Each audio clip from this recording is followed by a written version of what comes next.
সময়ে বরকত কিভাবে হবে? আজকে সময়ে বরকত নাই, এটা কি বুঝতে পারেন? এখনকার যুগে সময়ে বরকত নাই, এটা কি বুঝতে পারেন? সময়, মাস, দিন দ্রুত পার হয়ে যাচ্ছে, কারো সময়ে বরকত নাই।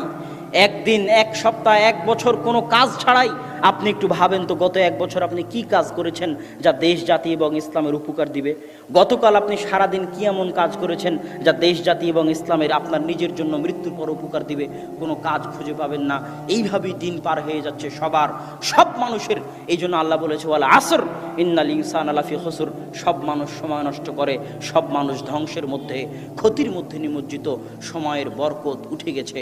অথচ আমাদের সালাফে সালেহিন, তাদের জীবনে সময়ের কত বরকত ছিল, কত বরকত ছিল, বেহিসাব বরকত ছিল তাদের জীবনে। স্বয়ং আল্লাহ রাসূল মাত্র 23 বছরের জীবনে সারা পৃথিবীতে বিপ্লব তৈরি করেছেন, আর আমরা 30-40 বছরও কিছু করতে পারি না। ইমাম নববী